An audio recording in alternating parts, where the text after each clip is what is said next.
MGR TV நேயர்களுக்கு அன்பு வணக்கம். நம்முடைய மூத்த பத்திரிகையாளர் திரு மணி இணைந்திருக்கிறார். வாருங்கள் அவரோடு பேசலாம். சார் வணக்கம். அமைச்சர் துரைமுருகன் அவர்களுடைய இலாக்கா மாற்றம் செய்யப்பட்டிருக்கிறது.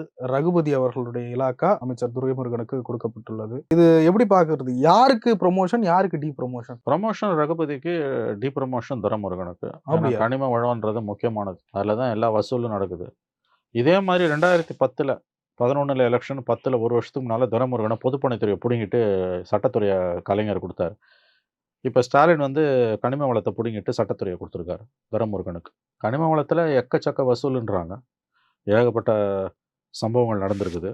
அதனால தான் அது அவரிடமிருந்து பிரிக்கப்பட்டதாக சொல்கிறாங்க, பறிக்கப்பட்டதாக. 2010ல் அப்படியே நடந்தது. அப்போ பொதுப்பணித்துறை, இப்போ கனிம வளத்துறை. 86 வயதாகும் துரைமுருகனுக்கு ஏன் இந்த பேராசை என்று தெரியவில்லை.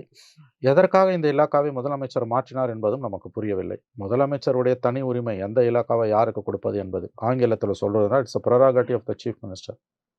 ஆனால் தார்மீக முறையில் ஒரு மூத்த அமைச்சரிடம் இருந்து, அவர் தான் நம்பர் 2, புரோட்டோகால நம்பர் 2. உதயநிதி கூட நம்பர் 3 தான். துணை முதலமைச்சரே நம்பர் 3 தான். நம்பர் 2 வந்து துரைமுருகன் தான். அவர்கிட்ட இந்த இலாக்காவை ஏன் பறிச்சிங்க? அதுவும் எலெக்ஷனுக்கு ஒரு வருஷம் முன்னால. 4 வருஷம் அவர் செய்த செயல்பாடுகளில் பிரச்சனையா, அல்லது வேற ஏதாவது சிக்கலா, அல்லது வசூலில் கோட்டை விட்டாரா? எதற்காக இந்த மாற்றம்? இது எடப்பாடி பீரியடில் நடந்திருந்தா இந்த கேள்விகளை அடுக்கடுக்காக திமுக எழுப்பியிருக்கும். அப்படிதான் ஜெயலலிதா இஷ்டம் போல மந்திரிகளை மாற்றும்போது கலைஞர் முரசொலியில் எழுதினார். எதற்காக அமைச்சர்களை இந்த இலாக்காக்களுக்கு ஒதுக்கினார் ஜெயலலிதா? அவர்கள் எதை செய்யவில்லை அல்லது செய்தார்கள் என்பதற்காக இன்று மாற்றுகிறார் அம்மையார் ஜெயலலிதான்னு கலைஞர் எழுதினார். இன்னைக்கு அது அவருடைய மகனுக்கு பொருந்தும். அன்னைக்கு ஜெயலலிதாவோட இலாக்கா மாற்றங்களின் பொழுது, அமைச்சரவைகளை பந்தாடிய பொழுது கலைஞர் எழுதியதும் பேசியதும் இன்றைக்கு அப்படியே ஸ்டாலினுக்கும் பொருந்தும். ஸ்டாலினுடைய அதிர்ஷ்டம், அதை இன்னைக்கு பேசுறதுக்கு எதிர்க்கட்சிகள் இல்லை. எதிர்க்கட்சிகளுக்கு புத்தி இல்லை, சமயோசிதம் இல்லை, அரசியல் தெரியல. அதனால திமுக வண்டி ஓடுது. தமிழ்நாட்டு வரலாற்றிலேயே அதிர்ஷ்டசாலியான, மிகவும் அதிர்ஷ்டசாலியான முதலமைச்சர் மு.க. ஸ்டாலின் அவர்கள் தான். ஏன்னா அவருக்கு எதிர்க்கட்சி தலைவரே இல்லை. கலைஞருக்கு எம்ஜிஆர், எம்ஜிஆருக்கு கலைஞர், ஜெயலலிதாவுக்கு கலைஞர், கலைஞருக்கு ஜெயலலிதா, எடப்பாடிக்கு ஸ்டாலின். ஆனால் ஸ்டாலினுக்கு எதிர்க்கட்சி தலைவரே இல்லை. இதுதான் தமிழ்நாட்டோட சாபக்கேடு. ஏன்னா ஆளும் கட்சி, ஒரு ஜனநாயகத்தில் ஆளும் கட்சி பலவீனமாக இருக்கலாம், எதிர்க்கட்சி பலவீனமாக இருக்கக்கூடாது. எடப்பாடி பீரியடில் எத்தகைய போராட்டங்களை ஸ்டாலின் முன்னெடுத்தார். கொரோனா காலத்தில் வீட்டை விட்டு வெளியில் வரக்கூடாதுன்னு போது வீட்டு வாசலில் கொடி பிடிச்சிட்டு நின்னார், மதுக்கடைகளை மூடணும். இன்னைக்கு என்ன பண்ணுறாரு எடப்பாடி? லட்டு மாதிரி இவ்வளோ பிரச்சனை நடக்குது. எதுக்காக துரைமுருகனை அமைச்சரவையிலேருந்து நீக்கினீங்கன்னு ஒரு அறிக்கை, ஒரு ஆர்ப்பாட்டம், ஒரு பிரச்சனை, ஒரு நெரேட்டிவ் ஏன் செட் பண்ண முடியல எடப்பாடியால்? எவ்வளோ பெரிய மாற்றம் அது. கனிம வளத்துறை தான் எல்லாத்துக்கும். கனிம வளத்துறையில் எவ்வளோ கொள்ளை நடக்குதுன்னு உங்களுக்கு தெரியும்ல. விசில் ப்ளோவர் எத்தனை பேர் செத்தான்? ஜகபர் அலின்னு புதுக்கோட்டையில் ஒருத்தன் லாரி ஏற்றி அடிச்சாங்க, ஞாபகம் இருக்கா? 850 கோடி ஊழலை வெளிக்கொண்டு வந்தாங்க. அதுக்கு பிறகு இன்னொருத்தர் இப்போ சகாயத்துக்கு மிரட்டல் வந்து தெரியும்ல, கொலை மிரட்டல். கனிம வள கொள்ளையில் நீதிமன்றத்தில் சாட்சி சொல்லக்கூடாது. ஜெயலலிதா பீரியடில் கனிம வள கொள்ளையை வெளியில் கொண்டு வந்த சகாயத்துக்கு திமுக ஆட்சியில் பாதுகாப்பு இல்லை, கனிம வளத்துறை. அப்போ இந்த பேக்ரவுண்டில் தானே இதை பார்க்கணும். இந்த பேக்ரவுண்டில் தானே துரைமுருகனோட இலாக்கா மாற்றத்தை நம்ம பார்க்கணும். ஏன் யாருமே பேச மாட்டேன்றாங்க? எடப்பாடி பழனிசாமி ஏன் அமைதியாக இருக்கிறார் துரைமுருகன் விவகாரத்தில்? அவருக்கு போய் சேர வேண்டியது போகிறதா என்ற சந்தேகம் கூட எழுவது இயல்பானது. இல்ல, கேள்வி வேற பக்கம் போகுதே. எடப்பாடி பழனிசாமி அமைதியாக இருக்கிறார். ஏன் எடப்பாடி அமைதியாக இருக்கார்? ஏன் மாத்துறாங்க? ஏன்னாங்க சாதாரண விஷயமாங்க. கனிம வள கொள்ளையில் எல்லா கட்சியும் ஒன்றா இருக்காங்கன்றதான் பரவலான குற்றச்சாட்டு. புதுக்கோட்டையில் அதிமுகவோட நிர்வாகி படுகொலை செய்யப்படுகிறார். 850 கோடி ரூபாய் கனிம வள கொள்ளையை ஆதாரத்தோட வெளியில் கொண்டு வந்ததுக்காக. அந்த விவகாரத்தை அசம்பிளியில் கனிம வளத்துறையோட மானிய கோரிக்கையில் அதிமுக எம்எல்ஏ ஒருத்தர் கூட பேசல. அப்போ கூட்டு கலவாணி அவங்க. அப்போ துரைமுருகன் மாற்றத்துக்கு ஏன் அமைதியாக இருக்காங்க? சகாயம் கொண்டு வந்தது எடப்பாடி பீரியடில், ஜெயலலிதா பீரியடில் நடந்த, அதிமுக பீரியடில் நடந்த கனிம வள கொள்ளையை. சுடுகாட்டிலே படுத்து கிடந்தார், கனிம வள கொள்ளையை வெளியில் கொண்டு வந்தார், வழக்கு நடக்குது. திமுக ஆட்சியில் அவருக்கு கொடுக்கப்பட்ட பாதுகாப்பு வாபஸ் வாங்கப்படுது. நீதிமன்றத்தில் அவர் சாட்சி சொல்றதுக்கு 2 நாள் முன்னால. அப்போ இது யாருடைய அரசு? அப்போ திமுக, அதிமுக 2 பேரும் இதில் ஒன்று தான். கனிம வள கொள்ளையில் ஒன்று தான். யார் யாருக்கோ பாதுகாப்பு கொடுக்குற அரசு எதுக்கு சகாயத்துக்கு பாதுகாப்பு வாபஸ் வாங்குது? சாட்சி சொல்றது 2 நாள் முன்னால. ஆகவே இந்த பின்புலத்தில் கனிம வளத்துறைக்கு 4 வருஷம் அமைச்சராக இருந்த ஒருத்தர் 5வது வருஷம் ஏன் மாத்துறீங்க? அவர் திறம்பட செயல்படலைன்னா 4 வருஷம் எப்படி விட்டீங்க? அல்லது அவர் திறமையாக தான் செயல்பட்டார்னா அப்போ எதுக்காக மாத்துறீங்க? இன்னும் 11 மாதம் தான் இருக்கு, எதுக்கு மாத்துறீங்க? இதை ஏன் எதிர்க்கட்சி பேச மாட்டேன்? இது அடுத்தது. துரைமுருகனுடைய பதவி பறிப்பு என்பது சாதாரணமானதல்ல. அது ஒரு முக்கியமானது. அதை விட முக்கியமானது, அது யாருமே குறிப்பா எதிர்க்கட்சிகள் பேசாமல் இருப்பது. சில லட்சம் கோடி பணம் அதில் இன்வால்வ்டு இந்த கனிம வள கொள்ளையில் கடந்த பல ஆண்டுகளாக. ஜெயலலிதா பீரியடு, கருணாநிதி, முதல்ல கருணாநிதி பீரியடு 2006-11, அப்புறம் 2011லேருந்து 21 வரைக்கும் அதிமுக பீரியடு, ஜெயலலிதா, எடப்பாடி, 21 பிறகு ஸ்டாலின் பீரியடு. கனிம வள கொள்ளையில் கடந்த 20 ஆண்டுகளாக தமிழ்நாட்டில் இவங்க 2 பேரும் போட்டி போட்டுட்டு தான் இதில் இன்வால்வ்டு. அதோட விளைவு தான் இங்கே வந்து நிற்குது. சகாயத்தை அவ்வளோ சிலாகச்சி பேசிய திமுக இன்னைக்கு எதிர்க்கட்சியாக இருக்கும்போது இன்னைக்கு அவருக்கான பாதுகாப்பை ஏன் வாபஸ் வாங்குது? அவர் நீதிமன்றத்தில் சாட்சி சொல்ல போகிறதுக்கு முன்னால் எத்தனை படுகொலைகள். ஆகவே துரைமுருகன் இலாக்கா மாற்றம் மிக முக்கியமானது. அதை விட முக்கியமானது, அது குறித்து எந்த எதிர்க்கட்சியும் பேசாமல் இருப்பது. துரைமுருகன் அவர்களை காப்பாற்றணும் அப்படின்ற நோக்கத்தோட கூட மாத்திருக்கலாம்ல. ஏன்னா அமலாக்கத்துறையினுடைய இல்ல, அது இதை விட மோசமானது. அப்படி ஒருவேளை இருந்ததுன்னா இதை விட மோசமானது. எனக்கு தெரியாது. அது அப்படி நீங்க சொல்ற பாயிண்ட் நான் ஒதுக்கல. ஆனா எனக்கு தெரியாது. அப்படி இருந்ததுன்னா அது இதை விட மோசமானது. இதுல என்ன கொடுமைன்னா, இந்த மாதிரி ஒரு ஊழலை ஒரு கட்சி செய்து தொணப்போதுன்னா எதிர்க்கட்சி எதிர்த்து குரல் கொடுக்கும். எதிர்க்கட்சி மயான அமைதியில் இருக்குது. அப்ப எவ்வளவு தூரம் இந்த பிரச்சனை முத்தி இருக்குது. எத்தனை பேர் இந்த 5 வருஷத்துல கனிம வள கொள்ளையை தட்டி கேட்டவன், மணல் கொள்ளையை தட்டி கேட்டவன் கொல்லப்பட்டிருக்காங்க. இல்ல, இதுல எப்படி புரிஞ்சுக்கணும்னா, மணல் கொள்ளையோட லிங்க் இருக்கும் அப்படின்னு புரிஞ்சுக்கலாமா, இல்ல துரைமுருகனோடய ஸ்ட்ரைட்டா லிங்க் இருக்கு? இல்லைங்க, மணல் கொள்ளை, கனிம வள கொள்ளை. மணல் கொள்ளையை விட பெருசு கனிம வள கொள்ளை. அந்த கனிம வள கொள்ளை என்பது வந்து 2 கவர்மெண்ட்லையும் நடக்குது. மாறி மாறி தொடர்ச்சியாக நடந்துக்கிட்டே இருக்குது. ஏன்னா துரைமுருகன் வந்து ரொம்ப ஓப்பனாக ஒரு பாயிண்ட் சொல்கிறாரு. ராஜேந்திர பாலாஜியை யாரோ ஒரு கேள்வி கேட்குறாங்க அசம்பிளியில். கனிம வள கொள்ளையை பற்றி ரொம்ப பேசவே இல்லை. நான் சொன்னேன்ல, புதுக்கோட்டை இதை பற்றி பேசலை. அதிமுகவில் யாரும் அந்த படுகொலையை பற்றி, ஜகபர் அலி படுகொலையை பற்றி, கனிம வள கொள்ளையை பற்றி பொதுவாக ஏதோ ஒரு சின்ன அளவில் ஒரு சென்டென்ஸை வந்து ஒரு ஏடிஎம்கே எம்எல்ஏ சொல்கிறார், பழைய மந்திரி. அவர் ஐ திங்க் ராஜேந்திர பாலாஜியோ அல்லது உதயகுமார், ஆர்பி உதயகுமார் நினைக்கிறேன், சப்ஜெக்ட் டு கரெக்ஷன்.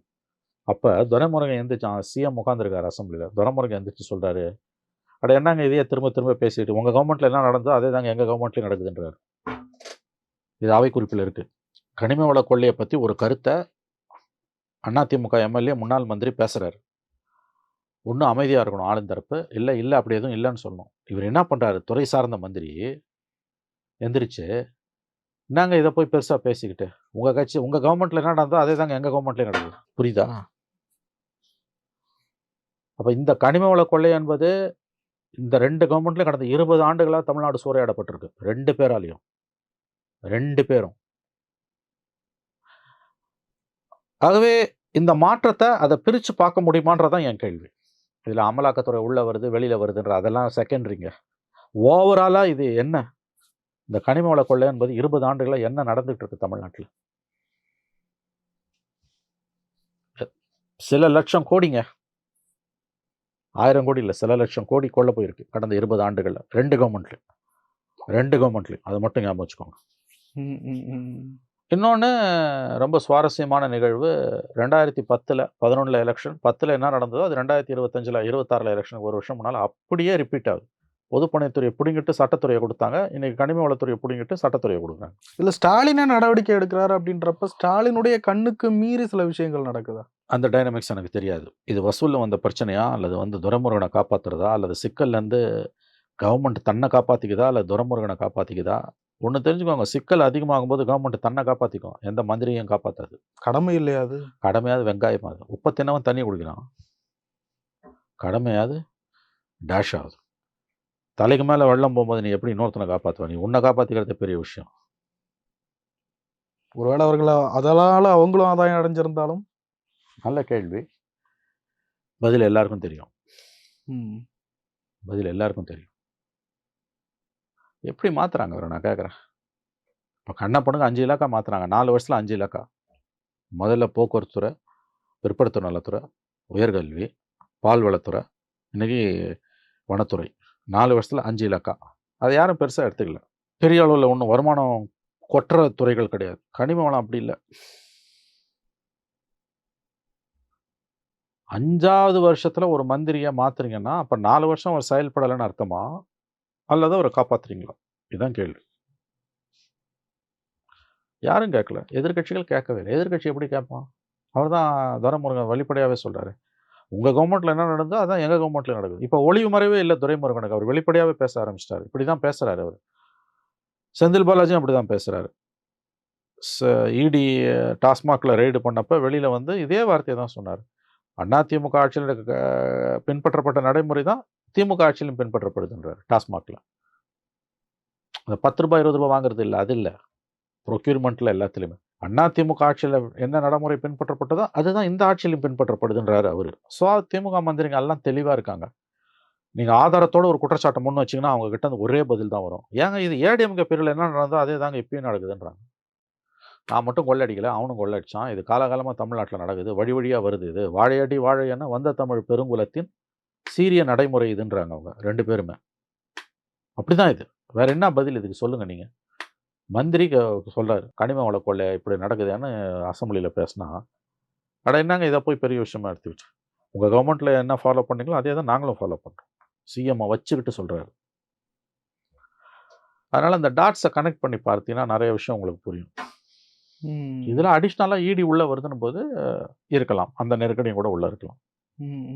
இடி மட்டும் வந்து நான் அப்படியே எல்லாத்தையும் அப்படியே தலைகளை பற்றிடுவாங்களா? மணல் கொள்ள ஆகும்னாங்க. என்ன ஆச்சு கேஸ்? புஷ்ஷுன்னு போச்சுல. அதனால இவங்களுக்கு இந்த சந்து பொந்துல பூந்து வெளியில வருது எப்படின்றது திமுகவுக்கு ரொம்ப நல்லா தெரியும். அவர்கள் இதிலும் தப்பித்துக் கொள்வார்கள் தான் நான் நினைக்கிறேன். துரைமுருகன் அவர்கள் இருக்கிறதுலே சீனியர் மினிஸ்டர். அவர் மேல இவ்வளவு நெருக்கடிகள், குற்றச்சாட்டுகள் அப்படின்றது. ஏன்னா இது வந்து அந்த அளவுக்கு பணம் புழங்குற இடங்க. விக்ரம் படம் வந்தது இல்ல, விக்ரம் 2 இப்ப கமல் நடிச்ச படம். ஆமா. 86, 87 ஃபர்ஸ்ட் விக்ரம். இப்போ வந்து போன வருஷம் வந்தது இல்ல விக்ரம். அதில் அந்த போதை பொருள் கடத்தலை பற்றிலாம் பேசும்போது அந்த ஒரு அதிகாரி ரொம்ப நேர்மையாக இருக்கும்போது ஒருத்தன் சொல்லுவான், அந்த போதை பொருள் கடத்தல் கும்பல் ஒருத்தன் சொல்லுவான், இது எவ்வளோ லட்சம் கோடி பொருளுதுன்னு உனக்கு தெரியுமா? அப்படி இருக்குன்னா இதில் என்ன மாதிரியான ஈகோ சிஸ்டம் இருக்குன்னு உனக்கு தெரியுமானோ? என்ன மாதிரியான ஃபோர்ஸஸ் இதில் இன்வால்வ்டுன்னு உனக்கு தெரியுமானோ? அதுதான் இது. சரியான படம் இது. உண்மையை உரைச்ச படம் அது. அதுதான் கனிம கொள்ளை. இந்த இலாக்கா மாற்றம் பல செய்திகளை சொல்லுது. ஆனால் அதை பேச வேண்டிய எதிர்க்கட்சிகளால் பேச முடியல. ஏன்னா அவங்களும் இந்த கூட்டுக்கொள்ளையில் பங்குதாரர்களாக இருக்காங்க. மீடியா அதை கையில் எடுக்காது. ஏன்னா ஆளும் கட்சியை டிஸ்டர்ப் பண்ண மீடியா விரும்பலை. அதனால் இதில் ஒன்றும் பெருசாக நடக்கும்லாம் நீங்கள் எதிர்பார்க்க முடியாது. ஆட்சிகள் மாறினாலும் காட்சிகள் மாறலை கனிம வள கொள்ளையை பொறுத்த வரைக்கும்ன்றது தான் துரதிருஷ்டவசமான உண்மை. இதில் இன்னொன்று, அரசியல் ரீதியாகவும் கட்சிக்குள்ளேயும் துரைமுருகன் கொஞ்சம் தள்ளி வைக்கப்படுகிறார். அவர் மேலே நிறைய கடுப்பு நிறைய பேருக்கு இருக்குங்க. ஏன்னா 50 வருஷமாக அவர் எம்எல்ஏவாக இருக்கார். அந்த தொகுதியை வந்து அவருக்கு குறுநில மன்னர் மாதிரி வேலூரை அவருக்கு பட்டா போட்டு கொடுத்தாச்சு. ஒரு மனுஷன் 50 வருஷமா எப்படிங்க எம்எல்ஏவா இருப்பான் ஒரு ஜனநாயக நாட்டில்? மக்கள் தேர்ந்தெடுக்கிறாங்க. வாய்ப்பு கொடுத்தா தானே. லெவல் பிளேயிங் ஃபீல்டு நீ கொடுத்தியா? மன்னராட்சியிலும் மக்கள் தானே இருந்தாங்க. இன்னைக்கு அவர் மகன் வந்துட்டாரு. 2வது முறை அவர் எம்பி ஆயிட்டார். ஒருத்தம் கூட இல்லையா அந்த கட்சியில்? இதே மாதிரி இவருக்கு இணையாக சேவை செஞ்சவன் அந்த கட்சியில் அண்ணா காலத்துலேருந்து இருந்தவன். 50 வருஷம் இவருக்குன்னா 40 வருஷம் கட்சியில் இருந்தவன் இல்லையா? 30 வருஷம் இருந்தவன் இல்லையா? யாரும் போட்டி கூட போட மாட்டாங்க. அவர் சீட்டு கேட்கும்போது யாரும் நேர்காணலே ஒரு தொகுதிக்கு நடக்காது. ஒருத்தருக்கு மேலே போட்டால் தான் நேர்காணல் நடக்கும். ஒரே ஒரு தடவை நடந்தது. ஒரு டாக்டர் ஒருத்தர் 2011 துரைமுருகனுக்கு ஈக்குவலாக சீட்டு கேட்டார். அதனால் துரைமுருகனை நேர்காணலில் உட்கார வச்சாங்க. அதர்வைஸ் இந்த 10 வருஷத்தில் வந்து அவர் கிட்டத்தட்ட வந்து 4-5 முறை வந்து போட்டி போடவே ஆள் இல்லை. கடைசி 3-4 கூட்டங்களில் ஒரு தடவை தவிர. 50 வருஷத்துக்கு மேலேயா ஒருத்தர் ஒரு தொகுதியில் இருக்காருன்னா அது என்னது? இது என்ன ஜனநாயகம் உங்கள் கட்சியில்? 50 வருஷங்க. மன்னராட்சியை விட கொடுமைங்க இது. இந்த மக்கள் தேர்ந்தெடுக்கிறான்ற அந்த சால்ஜாப்பெல்லாம் சொல்லாதீங்க. பாதி காட்பாடி அவங்களுக்கு தான். இன்னைக்கு மகன் வந்துட்டாரு. இன்னைக்கு வயது 86ஆவது. நாளைக்கு துரைமுருகன் காலத்துக்கு பிறகு அவர் மகன் அந்த அப்படியே டேக் ஓவர் பண்ணிடுவார். கம்ப்ளீட்டாக டேக் ஓவர் இப்போயே பண்ணிட்டாரு. ஸ்மூத்தாக பவர் டிரான்ஸ்ஃபர்மேஷன் உள்ளே நடந்துடும். இது என்னங்க ஜனநாயகம்? இதுதான் திராவிட மாடலா? ஒருத்தர் கூட அந்த கட்சியில் இதை கேட்க மாட்டான். நான் கேட்குறேன். ஒரு மாவட்டத்தில் ஒரு மந்திரி அவர் என்னதான் சேவை பண்ணியிருக்கட்டும், 50 வருஷமா அங்கே அவர் அதே தொகுதியில் இருப்பார். இந்த பேராசைக்கு ஒரு அளவே இல்லையா? எந்த கட்சியில் இருந்தாலும் நான் சொல்கிறேன் உங்களுக்கு. அப்படி இருக்கலாம். சொத்து சுகம் சேர்க்காம ஒருத்தன் இருந்தானா அவனை மதிக்கலாம். இந்த விமர்சனத்தை கலைஞருக்கு பொருத்தி பார்க்க முடியாதா? இல்லைங்க, அவர் வந்துங்க தலைவருங்க. அவர் மக்கள் அவரை தேர்ந்தெடுக்கிறாங்க. ஒரு கட்சி அவரை தேர்ந்தெடுக்குது. கொஞ்சம் விரிச்சு பார்த்தீங்கன்னா நீங்கள் அவருக்கும் தான் வைக்கணும் இது. ஆனால் அவருடைய கதைன்றது வேறங்க அது. இது என்ன இது நியாயம் இது? அவருக்கும் தான் பொருந்தும் அப்படி கேட்டிங்கன்னா. அமெரிக்கன் சிஸ்டம் தாங்க பெஸ்ட்டு. 2 டேர்முக்கு மேலே எவனும் இருக்கக்கூடாது. நல்லா கவனிங்க, 2 டேர்மு 8 வருஷம் கிடையாது. 4 இயர்ஸ் 4 இயர்ஸ் இல்லையா? இப்போ உதாரணத்துக்கு ட்ரம்ப் இருக்கார்ல, இன்னும் 2 வருஷத்துல ட்ரம்ப்பால முடியல, பதவியில இல்ல இருக்க முடியாத சூழல் வந்துடுது. இயற்கையாலேயோ அல்லது வேறு விதத்திலயோ. வான்ஸ் இருக்கார்ல, அவர் வந்து மீதம் இருக்கிற 2 ஆண்டுகள், அதுக்கு பிறகு தேர்தல்ல ஜெயிச்சா அடுத்த 4 ஆண்டுகள், 6 ஆண்டுகள் தான் அவர் இருக்க முடியும். 8 வருஷம் இருக்க முடியாது. அந்த பதவியேற்பு 2 முறை தான். 2 டேர்ம்ஸ், நாட் ஓகே. 8 இயர்ஸ். அது உண்மையான ஜனநாயகங்க அது. இங்க இல்லையே. இங்க சுத்தமா இல்லையே உங்களுக்கு. அப்படியே எப்படிங்க ஒரு டிஸ்ட்ரிக்ட்டே தூக்கி குடுத்துருக்கீங்க? ஒரு மாவட்டத்தையே கம்ப்ளீட்டா தார வார்த்தாச்சுல்ல. இன்னைக்கு எங்க வந்து நிக்குது? அவர் இலாக்கா அப்படியே 2010ல நடந்தது. எனக்கு நல்லா ஞாபகம். அப்பயும் போய் அப்போலோல படுத்துக்கிட்டாரு. எனக்கு நல்லா ஞாபகம் இருக்கு. அப்பயும் போய் அப்போலோல படுத்தாரு. இப்பயும் போய் அப்போலோல படுத்துக்கிட்டாரு. ம். எதுக்காக இந்த இலாக்கா மாற்றம்? அன்னைக்கு பொதுப்பணித்துறை. சரியான டிபார்ட்மெண்ட் அது. உங்களுக்கு தெரியும். இன்னைக்கு கனிம வளத்துறை. அதனால இது அதான் சொல்றேனே, இதுல என்ன கொடுமைன்னா, இது எதிர்க்கட்சிகளும் பேச தயாரா இல்ல. அப்ப இந்த விக்ரம் படத்துல வர்றது தான். அந்த சிஸ்டம் எவ்வளோ ஸ்ட்ராங்கா இருக்கு, ஈகோ சிஸ்டம் எவ்வளோ ஸ்ட்ராங்கா இருக்குன்றத நீங்க இல்ல புரிஞ்சுக்கணும். திமுகவில் இடைஞ்சலா இருக்கிறார் அப்படின்ற நிலைமைக்கு வந்துட்டார் ஒரு துரைமுருகன். அப்பலாம் ஒண்ணும் கிடையாதுங்க. இடைஞ்சல்லாம் அவங்க வந்து இல்ல சமீபத்துல அவர் மேல எடுக்கக்கூடிய நடவடிக்கை திடீர்னு அவரே பொதுச் செயலாளர், கட்சியினுடைய பொதுச் செயலாளர் மன்னிப்பு கேட்கிறாரு. ஒரு கட்டத்துல ஸ்டாலின் அறிக்கை விடுறாரு நீக்கப்பட்டதுக்கெல்லாம். பொன்முடி அவர்கள் மேல அந்த ஆக்ஷன் எடுத்ததுக்கெல்லாம் ஸ்டாலின் அறிக்கை விடுறாரு. இவரை வந்து அவங்க நீங்க ஓய்வு பெற்றுடுங்கன்னு மறைமுகமா சொல்றாங்க. அவர் போக மாட்டேன்றாரு. அவ்வளவுதான். ம். ரஜினியை வச்சு ஒரு தடவை பேசினாங்க. ம். பேசினாங்களா இல்லையா? பேச வைக்கப்பட்டது. பேச வைக்கப்பட்டார் ரஜினி. ரஜினியை வச்சு தான் பேசினாங்க ஒரு தடவை. அதுக்கு பிறகு என்னாச்சு? தங்களுடைய அதிருப்தியை வாய்ப்பு கிடைக்கும் போதெல்லாம் அவர்கள் வெளிப்படுத்திக் கொண்டு தான் இருக்கிறார்கள். அவர் போக மாட்டேன்றாரு. இன்னொன்னு துரைமுருகனுக்கு அந்த அளவுக்கு செல்வாக்கு இருக்கா தனிப்பட்ட முறையில கட்சியில? பவர். பெரிய அளவுல அவருக்கு வந்துங்க அந்த மாவட்டத்துல 50 வருஷம் இருக்கிறதால அவருக்கு ஒரு அளவு செல்வாக்கு இருக்குது. ஆனா அவருக்கு எதிர்ப்பும் மிக கடுமையா இருக்குது. எதிர்ப்பும் மிக கடுமையா இருக்குது. செல்வாக்கு ஓரளவு இருக்கும். 50 வருஷமா இருக்காருன்னா ஓரளவு இல்லாம எப்படி இருக்கும்? மகனை வேற எம்பி ஆக்கிட்டாருங்க. இந்த சிஸ்டத்தை பாருங்க நீங்க. இது எப்படி இது ஜனநாயகமா இது? உடனே நீங்க கலைஞரை கேட்குறீங்க. நியாயமான கேள்விதான். மறுக்கல நான். அங்கேயாவது வந்து தலைமைக்கு சில நேரங்களில் நம்ம விதிவிலக்குகளை கொடுக்கணும்லாம். மாவட்டங்களில் இருக்கவங்களை இப்படிலாம் நீங்கள் பண்ணீங்கன்னா என்ன அர்த்தம்? கம்ப்ளீட்டாக தூக்கி தார வார்த்தாச்சுல. குறுநில மன்னர்கள் தாங்க இவங்கெல்லாம் வலம் வராங்க. இவங்க அத்தனை பேரும் ஒவ்வொரு மாவட்டத்திலையும் குறுநில மன்னர்கள் தான். 18 குடும்பங்கள் தான் மொத்தமாக திமுகவை கண்ட்ரோல் பண்ணுதுன்னு. 18 families. Out and out family party. இப்போ சீட் இல்லை வயதானவங்களுக்குன்னு ஒரு ஃபார்முலா கொண்டு வராங்கன்னா, யாருக்கு கொடுப்பாங்கன்னா அவங்க கை காட்டுறவங்களுக்கு தான் கொடுப்பாங்க. கட்சிக்காக உழைச்சவனுக்கு கொடுக்க மாட்டாங்க. யாருக்கு சீட் இல்லையோ அவரோட மகனோ மகளோ மருமகனோ மனைவியோ அந்த மாதிரி இருக்கவங்களுக்கு தான் கொடுப்பாங்க. வெளியிலேருந்து யாருக்கும் வாய்ப்பே கிடையாது. எப்படி பார்த்தாலும் அதிகாரம் வந்து குடும்பத்துக்குள்ளேயே சுழலும் அது. அப்படிதான் இதை நம்ம பார்க்கணும். நிறைய விஷயங்களை பகிர்ந்து முடியும். ரொம்ப நன்றி.